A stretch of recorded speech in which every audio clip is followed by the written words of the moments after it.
In Season 7 Episode 4, Heath and Tara went on a supply run. It went wrong and Heath got separated. Tara fell into the ocean, met Oceanside, and then came back to look for Heath just days later. She never found him. With nearly 10 years past in the show, Heath has never appeared. So in today's video, we discuss 3 theories, and only one of them will become true.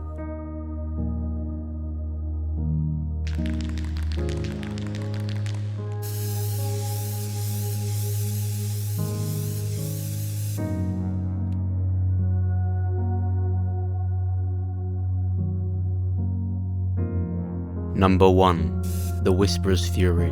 When Tara went to return to find Heath, she found nothing. What she did find was Heath's broken glasses, car tracks, and an item with 3 P's written on it. So the picture we can paint from these 3 things being shown is Heath was knocked out, put into a car and driven off. So what do the Whisperers have to do with this? Well, in music there's different terms of volume and different terms of speaking. Triple F meaning as loud as possible, and 3 P's means as softly as possible. In other words, whispering. But would the Whisperers ever leave a piece of card with 3 P's on? Probably not. But something you've got to bear in mind is that at the time Heath was taken, the Whisperers could have been in a completely different phase and a completely different way of doing things. We know Angela Kang is in talks of writing a Beta backstory, and this would be terrible for Beta's character. In the comics, the whole thing with Beta is that he needs his face to be hidden. He doesn't like anyone seeing his face. He keeps the mask on at all times. That's part of the mystery with Beta. So when Angela Kang says a backstory, it might just be set back 10 years later to when Heath was taken, and we might actually still never see his face, but it will still be a backstory because he's done this since the start, just like Alpha. Beta seems to be the one to carve these masks out. He seems to be the one to make them. So when Heath was taken, it was years before Alpha appeared in Season 9. So we can assume they did use cards back then. They did leave cards like that. But how would Heath return and it still matter if he's a Whisperer? And why haven't we seen him? Well, you could say we have seen him. Obviously, he's covered in the skins. Maybe we just haven't recognized him yet. But something we could talk about is if Heath found out they were going to attack the hilltop, going to attack all these places that he's familiar of, Heath would be hesitant. And if he showed Alpha that he was hesitant, she wouldn't like that. And I think if this first theory is true, he could appear on the pike as a Whisperer. As punishment, she will show all the characters that he was part of them, but because he didn't do what she said, he ended up on a pike. Or even better, Heath is the one to kill all these characters, to behead them and place them on the pike, and he appears in the finale to be the one that did it. But I just think this is by far, out of all these 3 theories, this is the most unlikely one.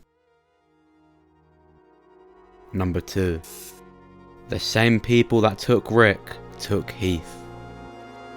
Just before Heath disappears, you actually see some dead plants, and the camera sort of zooms up from them to look at Heath, and it shows that Heath was looking at them too. And what these represent is when Rick first ever woke up in that hospital, those plants represented how much time had passed. We saw Rick's point of view. Shane brought him those flowers, and after 3 months, he woke up to see they were all dried. And so Heath had to escape from the walkers, so he ran off and got knocked out, put into a car. So why wasn't it a helicopter just like Rick? Well, it actually could still have been a helicopter. If you look at when Rick was picked up by the helicopter, the writers are always good at making sure there's always a noise happening so people do not see that it's a helicopter. That's why no one knows Rick's still alive. I mean, they don't know for sure he's still alive, but they didn't see the helicopter, and that's because there's always a noise happening for when it arrives. And in Rick's case, it was the bridge blowing up. And in this case, Tara wasn't even there to hear it, so this could have just happened. It could have still been a helicopter. The whole idea that this group would pick people up in helicopters wasn't actually set in stone that would be the way they did things. Angela Kang even said that back when Heath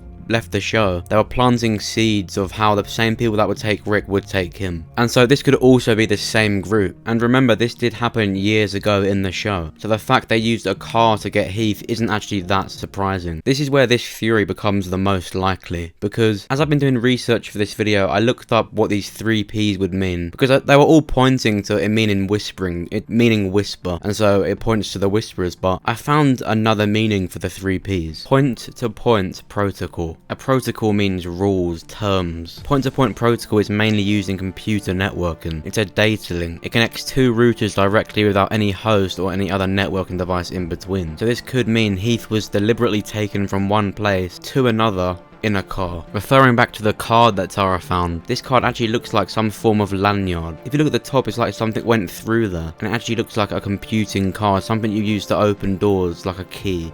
And so if you have possession of this card, you are seen as one of this group. Anyone with this card is in this organization we don't know about yet. It looks like this is how Heath would have tried to get away. This is probably why Heath got punched. Heath was struggling to get out, and so in the process he pulled this off. He started pulling at them, he pulled this off, and he got knocked out to stop him from struggling. And this would mean Heath would be in the Rick Grimes movies when they come out. Because I know Rick's got Jadis, but I think it's important to have a familiar character introduce them to this new place they've been picked up in. I can imagine Heath explaining it to them both and how it happened. And the first movie, it's going to be about Rick healing. And it will pretty much just be one big prologue to the next 2 movies. And so with Heath disappearing and then appearing in these movies, I think that answers his story, and I think it helps Rick's one. I don't think Heath could return to the main show now, which brings us onto the third and final theory. Number 3. Heath will never return.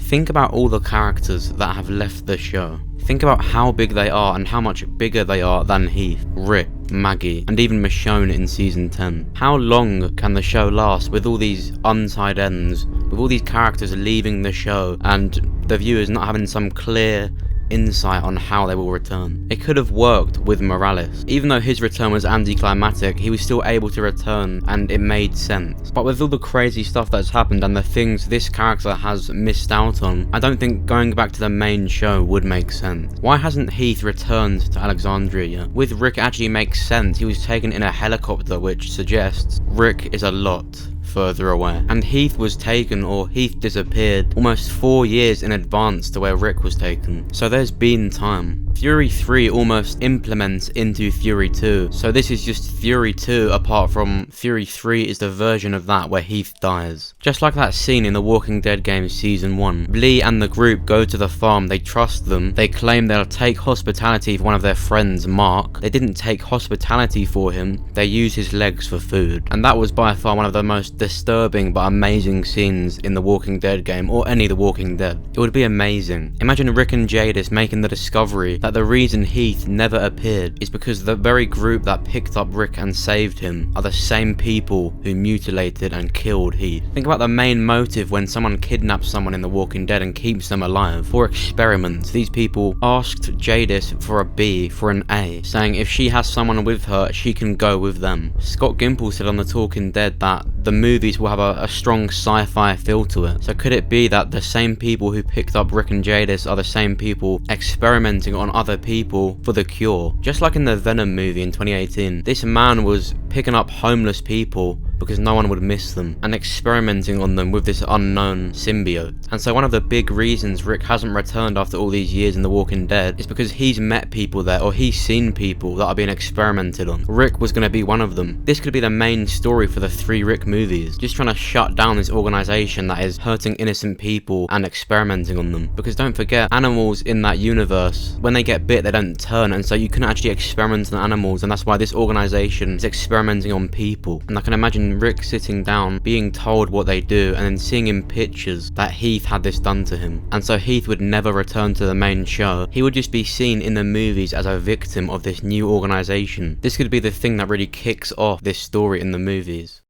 So those are the 3 theories. What did you think about them? Make sure you comment below what you think. I think all 3 are really cool, but the second one is what I think will really happen. I don't think The Walking Dead is as dark as the third one, but I still think that's likely to. Let me know. Make sure you subscribe so you're the first to hear about The Walking Dead. Thanks for watching.